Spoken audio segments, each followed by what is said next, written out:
plusieurs jours que je fais des rêves étranges, des rêves où je me perds. Je sais que je suis dans ma ville, pourtant elle a un air différent.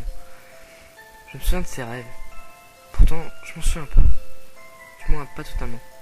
J'ai rêvé d'une maison en ruine, me semble-t-il. Aussitôt réveillé, j'ai dessiné assez rapidement tant que le souvenir était dans ma tête. Cela donnait quelque chose comme ça. Cette maison, il me semble que je l'ai déjà vue. Quand j'étais petit, moi et mes copains, nous sortions souvent à l'enceinte de la ville pour aller dans la forêt, un peu plus loin. Juste un petit bois vert et agréable avec quelques ruisseaux. Il m'avait semblé apercevoir quelquefois une petite masure délabrée qui se tenait fièrement sur les quelques murs qui lui restaient. Ce n'est pas raisonnable, j'essaie de voir ce que je peux trouver sur cette maison. Rien, strictement rien. La curiosité l'emporte. C'est décidé, demain, j'irai voir de quoi il en retourne. J'emporte le strict minimum, une torche, mon couteau suisse et une bouteille d'eau, sans oublier mon portable. On ne sait jamais. Aurais-je la patience d'attendre jusqu'à demain? Certainement pas. Je pars sur le champ. Je regarde par la fenêtre, il neige encore. Les décorations de Noël accrochées au réverbère semblent dégager des flammes. Elles semblent voler. J'ai pris mon portable et fait quelques photos. Je ne sais pas si la qualité est bonne, mais tant pis. Je sors enfin. Il neige. Il ne fait pas froid, mais ces flammes semblent dégager une raide chaleur. Cependant, ce réconfort ne dure pas longtemps. J'essaye d'accomplir le même trajet que lorsque je dors.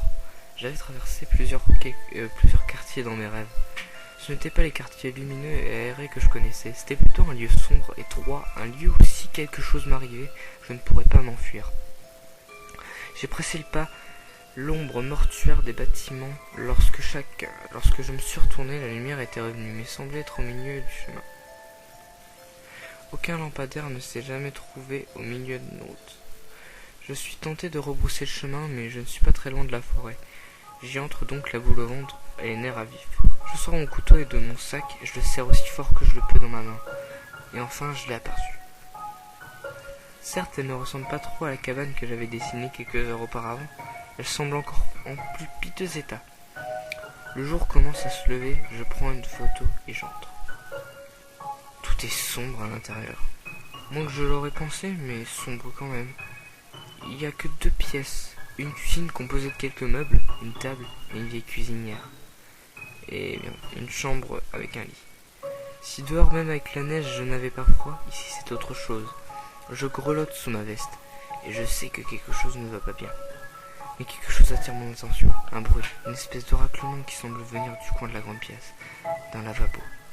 Ce raclement se fait de plus en plus entendre, je prends peur, je sors de la cabane rapidement, en oubliant de prendre des photos. Je suis rentré chez moi, finalement les quartiers sombres étaient redevenus lumineux.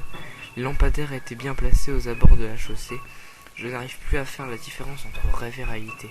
Je n'arrive pas à m'endormir, je ne suis même pas sûr d'avoir été dans cette cabane. Une bonne douche me fera du bien. Je me lève et me dirige vers la salle de bain. Je ferme la porte en verre de la douche et j'ouvre l'eau. Tout juste tiède, ça suffira. Plusieurs minutes s'écoulent et l'eau devient plus chaude. Si chaude qu'elle m'engourdit et me met plusieurs secondes à m'apercevoir qu'une main est sortie du trou d'évacuation de l'eau et m'a grippé à la cheville. Elle tire d'un coup de tête, je ressens une vive douleur au pied. Cette chose veut me faire passer dans ce trou, qui fait quelques centimètres de large. J'essaie de m'accrocher quelque part, mais mes mains glissent les parois en verre. Je ne sens plus mon pied, j'entends un violent craquement.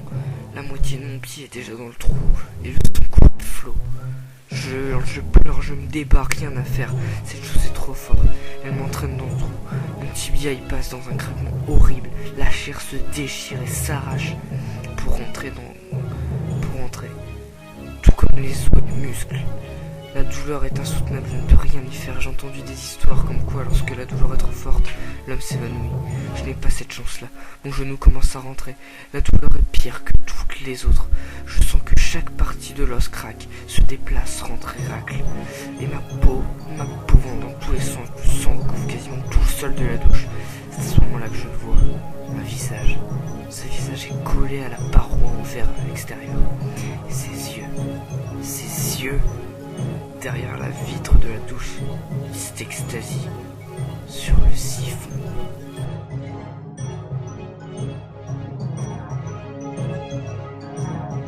Alors voilà, donc c'était ma première pasta. Donc je me présente, je suis Psycho. Et je vais être votre hôte sur cette chaîne qui est Raconte-moi une creepypasta. Donc j'espère qu'elle vous a plu. Et j'aimerais préciser pour ceux qui n'auraient pas compris parce que la creepypasta est pas assez claire sur ces points. C'est que en fait le monstre, genre de monstre on va appeler ça, qui apparaît à la fin en fait l'a suivi de la cabane jusqu'à chez lui et pour le terminer il lui a fait ça. Donc voilà, j'espère que vous avez apprécié la creepypasta. Ça fait je pense 3 fois que je le dis mais c'est pas grave. Donc à plus.